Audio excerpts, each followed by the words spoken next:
Que hoje, 8 de agosto, é comemorado o Dia Mundial de Combate ao Colesterol. Só pelo fato de uma data como esta existir, já dá para imaginar o quanto é necessário prevenir e conscientizar as pessoas sobre as consequências do colesterol alto. Para isso, vamos saber mais sobre o exame e pegar dicas de nutrição. Colesterol alto é problema de saúde pública. Deve ser assunto de roda de conversa. É assunto que precisa ser levado a sério. Assim, olhando alguém por fora, não dá para perceber, não tem sintomas específicos e, portanto, é uma doença silenciosa. A indicação é fazer uma dosagem anual a partir dos 20 anos para quem não tem antecedentes e em fatores de risco. De acordo com dados do Ministério da Saúde, 4 em cada 10 brasileiros têm colesterol elevado, o equivalente a 18,4 milhões de pessoas com colesterol acima do normal aqui no nosso país. Por isso que a gente veio saber mais a respeito de colesterol. Inclusive, eu vou fazer agora a minha dosagem. A coleta foi rápida e indolor. Apenas um tubo de sangue é suficiente. Aqui no laboratório Santa Catarina, pude observar o material coletado ser processado e entender mais como é feita esta análise clínica. Eu preciso estar em jejum para fazer o exame de colesterol? Não precisa estar em jejum, tá? Hoje em dia não se usa mais o jejum obrigatório para fazer o dosagem de colesterol, tá? A ideia é você fazer nas condições suas normais, tá? Para saber como é que funciona o teu metabolismo das gorduras, né? A partir do momento que eu faço esse exame, o que é considerado? Como que é feita essa leitura do sangue para identificar o colesterol? Tá. No teu caso, nós estamos fazendo uma dosagem de colesterol total e o teu colesterol bom e o teu colesterol ruim, que é conhecido como HDL, o colesterol bom, e o colesterol ruim, que é o LDL, tá? O objetivo é que a gente avaliar e ver se você não tem o teu colesterol ruim, que é o LDL, muito aumentado. Porque à medida que ele aumenta as chances de você ter algum evento cardíaco, né, coronariano, entupimento de veias, como as pessoas dizem, né?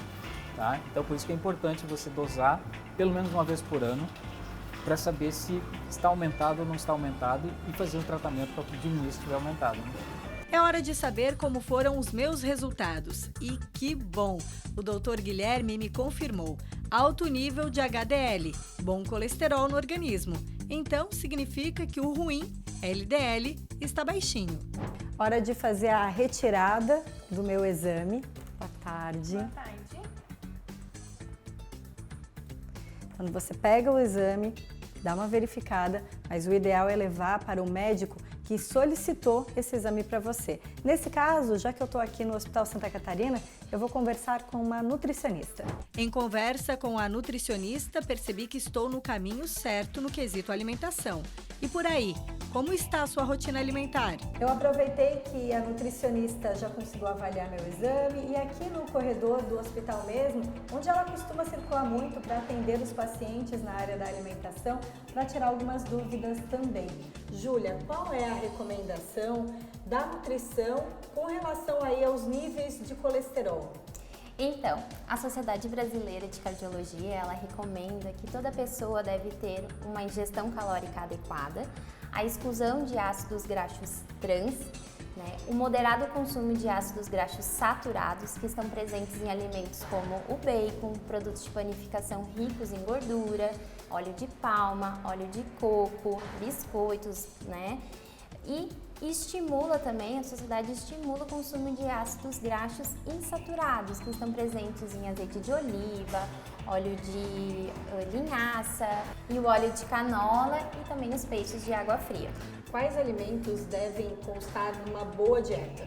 Então, a recomendação, para uma alimentação mais saudável, né, um padrão alimentar saudável, então é o consumo de grãos, sementes, frutas, verduras variadas, as carnes, então, serem mais magras e os produtos lácteos também terem um menor conteúdo de gordura. Além de uma dieta saudável, é preciso praticar exercícios físicos, evitar o tabagismo, consumo excessivo de álcool e controlar o peso.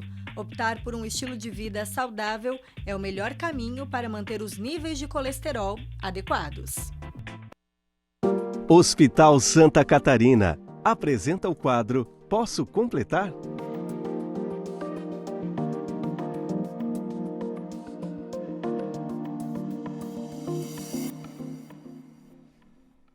E agora, para completar a nossa matéria e esclarecer melhor o assunto para vocês, temos aqui o médico cardiologista Dr. Stark, diretor clínico do Hospital Santa Catarina, o único que cuida da sua saúde por completo. Dr. Stark, boa tarde. O que o senhor pode completar com relação ao colesterol, né? Boa tarde. O colesterol é um dos componentes que agridem o sistema cardiovascular, junto com o tabagismo, com sedentarismo, com obesidade, diabetes. Ele é um dos componentes. E hoje ele é um componente facilmente tratável, manejável. Por isso que é importante saber se o indivíduo tem colesterol elevado e, se tiver elevado, tomar suas medidas de prevenção primária e secundária quando já houver doença. Na reportagem a gente esclareceu, né? HDL, o colesterol bom, LDL, o colesterol ruim. Quando a gente tem muito colesterol ruim no nosso organismo, o que acontece? O colesterol elevado faz com que haja maior possibilidade de formação de placas ateroscleróticas, com placas de gordura e de outros elementos nas nossas artérias. Pode ser nas carótidas, pode ser na coronárias do coração, ou das pernas, né? De qualquer lugar da artéria renal. E essa doença vai evoluindo, fazendo obstrução, levando a derrames, infarto agudo de miocárdio e outras consequências. Então, pode acontecer problemas em todas as artérias, e aí, dependendo do local do organismo, do ponto do corpo, são doenças diferentes que são ocasionadas. Exatamente assim. Essas doenças, então, poderiam ser prevenidas? Elas podem ser prevenidas, podem ser minimizadas com o tratamento através de medidas de estilo de vida ou com medicamentos. Tem pessoas que precisam fazer esse acompanhamento, tomar a medicação. Isso é só com orientação, né, doutor? Sim, porque nós estabelecemos metas de redução de colesterol. Isso é importante para o nosso ouvinte. Nós, em pacientes que já existem, que já têm doença aterosclerótica, nós temos metas de colesterol diferentes da do normal. Para quem não tem doença, 120, 130 de LDL é ótimo. Para quem tem doença, para quem já infartou, teve um derrame, ou colocou um stent, a meta é LDL de menos de 50, bem diferente. Lembrando que está aberto para perguntas, 988719831, esse é o nosso WhatsApp para você mandar a sua pergunta. E a gente tem pergunta que chegou para o Dr. Stark a respeito do tema, a respeito de colesterol. O pessoal está preparando essa pergunta por lá, disseram que chegou uma pergunta, estão colocando aqui no telão. Doutor, vamos lá, prevenção. Quando a gente tem que fazer essa prevenção, a gente sempre fala do estilo de vida. É só alimentação? Exercício físico entra também? Boa qualidade do sono? Como que a gente administra isso? Começa pela genética. Pela genética. Apenas 25% do colesterol que nós usamos, que você usou aí no laboratório, é da sua alimentação. 75% é o seu próprio organismo que produz. Então isso depende de fatores genéticos e de fatores ambientais, como alimentação e atividade física.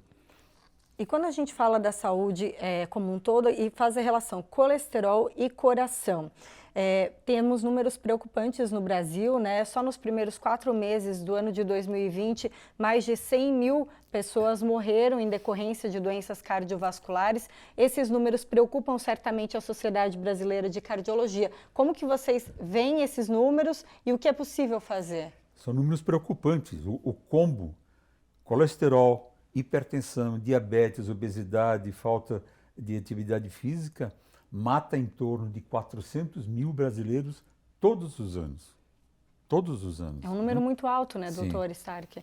Esses números, então, podem ser reduzidos com esse estilo de vida mais saudável e também buscando um tratamento adequado para colesterol alto. Sim, a Sociedade Brasileira de Cardiologia está muito empenhada para o controle desses fatores de risco. Fatores de risco são aquelas coisas que aumentam o risco de uma doença. Não à toa foi criada a data, o 8 de agosto, que é o Dia Mundial, então essa discussão vai muito além de Brasil, né? Esses números são nacionais que nós comentamos, mas são números muito maiores quando a gente fala do mundo todo, né, doutor? Essa data, a data foi criada exatamente para isso, para que se discutisse, se fizesse reflexões durante o dia sobre o assunto. A partir do momento que eu vou lá, faço a dosagem, estou com colesterol alto demais, por exemplo, começa uma dieta equilibrada, um estilo de vida mais saudável, o nosso organismo, ele rapidamente assimila esse modo de vida. Por exemplo, o tabagismo é assim, né? O fumante que para, ele já começa a ter benefícios no dia seguinte. Bom, o ideal seria que começasse lá na infância e se permanecesse, né? Mas nunca é tarde demais para começar. Essa é a norma, né? Alguns países têm se dedicado muito na educação alimentar das crianças porque sabem que serão perpetuadas. Agora sim a gente vai para a pergunta, o pessoal preparou lá, pegou do WhatsApp a Maria Souza. Doutor, tenho aterosclerose, qual a relação do colesterol com isso? O colesterol elevado é um dos componentes que levam à aterosclerose, junto com a hipertensão arterial, com diabetes, com a tendência genética, né? Ele é um dos componentes, um fator de risco. A doença aterosclerótica ela é possível de tratamento através dessa mudança de estilo de vida e muitas vezes com a necessidade de medicamentos sempre. Doutor, esclarece para a gente o que é a aterosclerose. É um processo parecido com o que nós falamos de aterosclerose. Com aterosclerose são pequenas diferenças. Entupimento é a formação de placas que entopem as coronárias. E a partir de certo momento, 60% a 70% de obstrução, isso leva à isquemia, ou no miocárdio, no cérebro, ou no rim, né? E aí o indivíduo passa a ser doente com risco de morte. Tem que cuidar da alimentação e fazer tratamento com medicamento. Sim, esse tratamento com medicamento é permanente. Uma vez bem indicado o uso de medicamentos, a indicação de medicamentos, ela só traz grandes benefícios quando for permanente. Nós temos, infelizmente, pessoas que começam o tratamento e abandonam 2, 3 meses.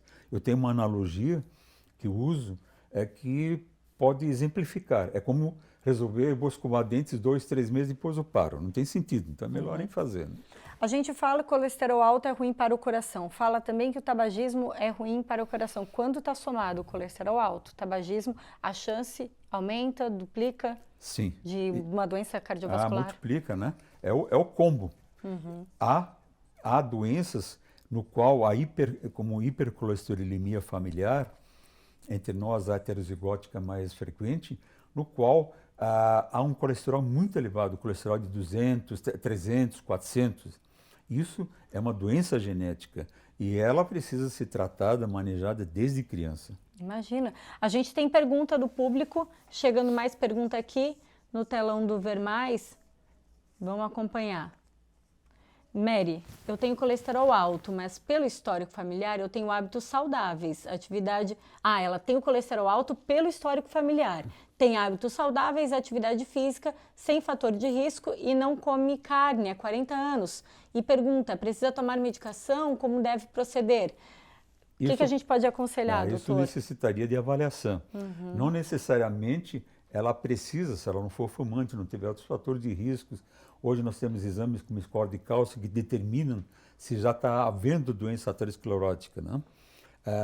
Mas aí é necessária uma avaliação médica para determinar se ela tem benefícios ou não. Eu não gosto de usar a palavra se precisa, se tem benefício ou não. Porque a gente sempre que usa uma medicação, né, a gente tem os benefícios e às vezes, né, contraindicações. Vamos lá, doutor, posso completar mais uma pergunta aqui no telão do Ver Mais? Marli, boa tarde, meu colesterol está 356 e o triglicérides 380. Olha, ela olhou o exame, tá ligada. Eu fui no postinho, ela não me deu remédio, não fumo. O que a gente pode aconselhar e falar para a Marli, doutor? Bom, depende muito da idade dela e de outros fatores de risco, né? Mas, habitualmente, nós temos como norma repetir os exames em outros momentos para ver se isso está consolidado, para não ter o risco de tomar o medicamento, talvez sem essa indicação, né? Ou ser questionado. Nós recomendamos, a Sociedade Brasileira de Cardiologia Americana de que confirme isso com mais um ou dois exames. Doutora, a gente fez um destaque muito importante na reportagem, que é o doutor que pede o seu colesterol, é importante voltar a esse exame, né? Muitas vezes a gente olha aquele exame e fala, puxa, está dentro dos valores de referência, eu não vou me preocupar. E aí não leva para esse retorno com um doutor, não conversa, não fala dos seus hábitos. Isso também complica muito, né? Exato, foi bem lembrado. Os valores de referência que estão lá no laboratório são para pessoas que não têm doença aterosclerótica. São para a prevenção primária. Eles não são válidos para indivíduos que já tiveram ou têm problema cardíaco. Então a avaliação do médico é sempre muito importante. Mais uma pergunta, doutor. Posso completar aqui no telão do Ver Mais? Joana, crianças também podem ter colesterol alto? Sim, sim. Por influência genética. E cada vez mais nós estamos constatando, sim, por uma doença metabólica relacionada ao ambiente, à alimentação e à falta de atividade física das crianças. Esses níveis estão crescendo. Isso terá, obviamente, consequências futuras. Então, alimentação adequada, atividade física é conselho bom desde cedo, né? Para criança, para adulto, para idoso, né, Sim. doutor?